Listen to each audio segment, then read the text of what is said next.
teroris tadi? Sebagai mantan harus yang jawab. Kalau sedikit teroris beliau ini. Ya.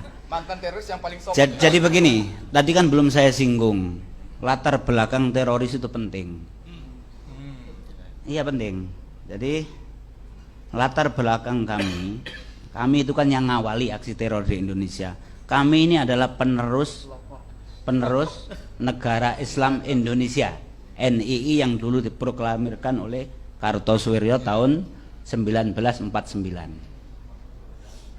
Kami ini pelaku bom Bali itu generasi keempat.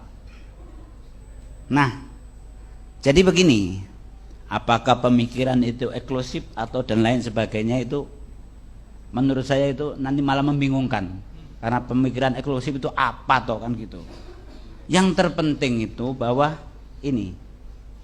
Nah, kemudian akhirnya meskipun tidak sebagai penerus daripada NII, akhirnya terbawa oleh kami. Perpecahan antara kelompok yang afiliasinya ke Al-Qaeda dengan ISIS itu kan baru saja ketika jihad Irak sama Suriah itu.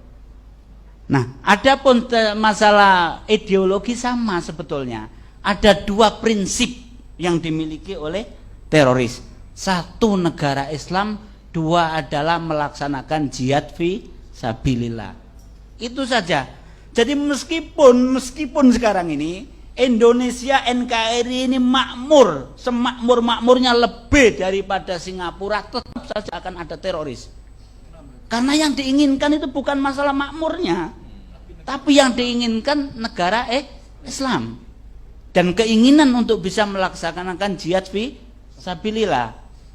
Nah, warga NU nggak usah resah, karena sampai sekarang ini menurut saya dan yang saya ikuti nggak ada orang NU itu yang terlibat bersama kami, nggak ada. Itu apa tuh perbedaannya? Perbedaannya begini. Saya ini madrasah ibtidaiyahnya di Gupi. Gupi itu adalah milik Golkar. Gabungan usaha istilahnya pembaruan pendidikan Islam. Tapi begitu saya kelas 5, akhirnya dijadikanlah Ma'arif. Jadi saya itu sekolah di Ma'arif kelas 6. Ya, Ma'arif.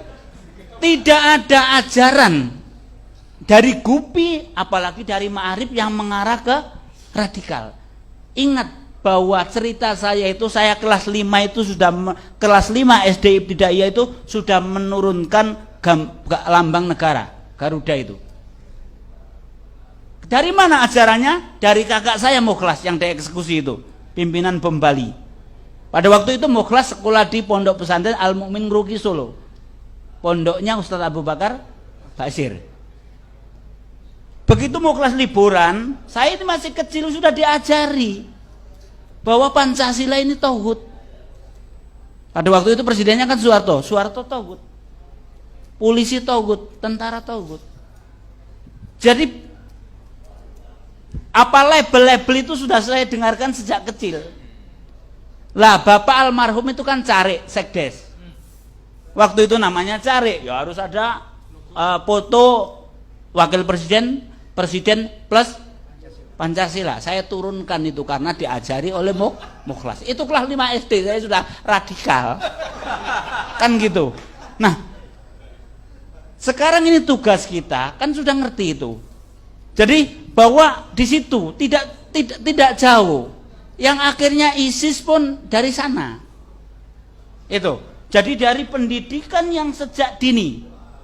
Adapun nanti misalkan dalam perjalanan ada yang comot itu orang yang diantaranya sekarang Arnasan yang bom di mobil itu orang Malimping. Ini dia pernah jadi preman, pernah kasus curanmor, kemudian dia ingin tobat.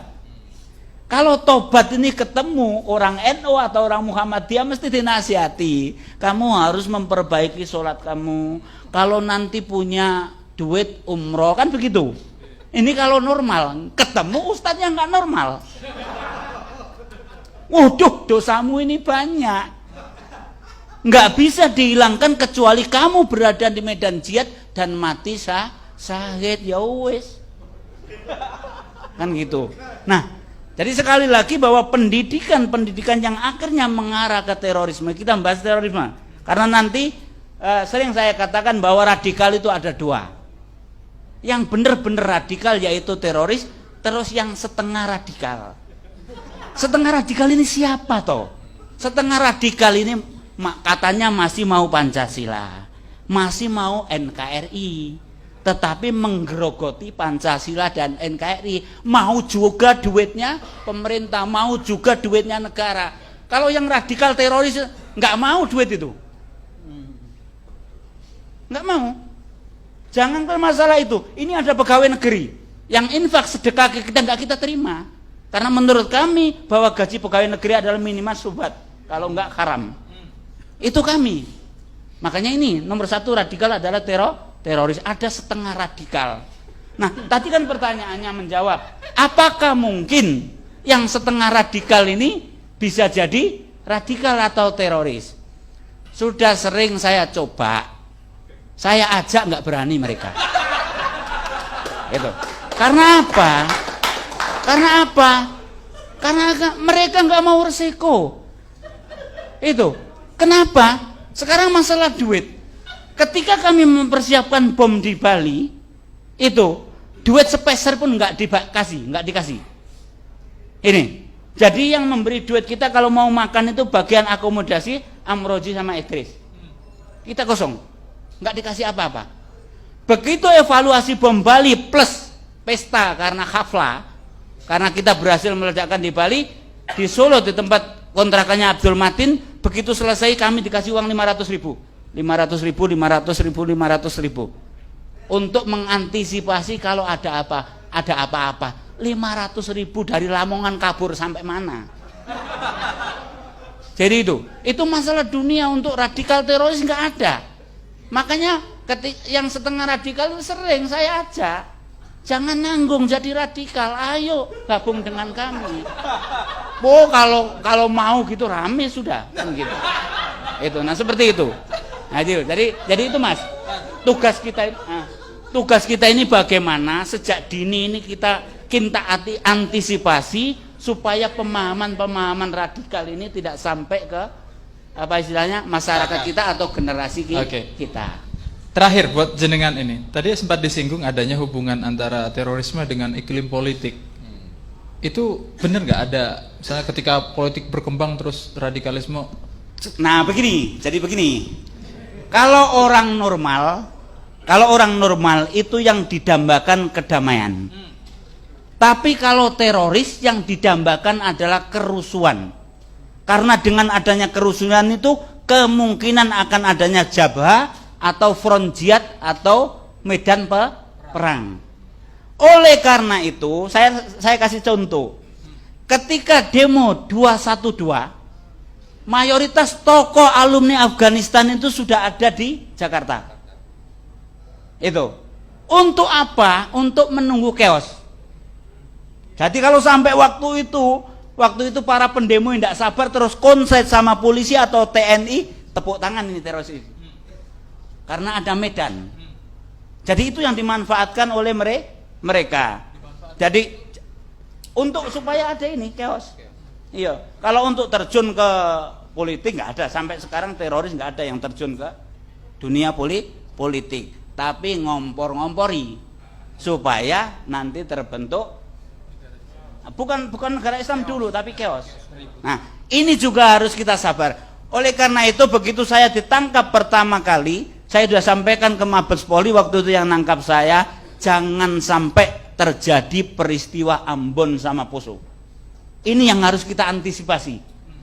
Perusuhan yang bernuansa sara inilah yang menyebabkan teroris ini tepuk tangan, dalam artian bahwa di situ ada medan jihad. Makanya jangan sampai, mohon kita bersabar. Lintas agama ayo kita bersabar, jangan sampai ada kerusuhan yang seperti itu. Nah, ini harus ditokohi oleh NU karena NU itu sudah dekat dengan semua agama.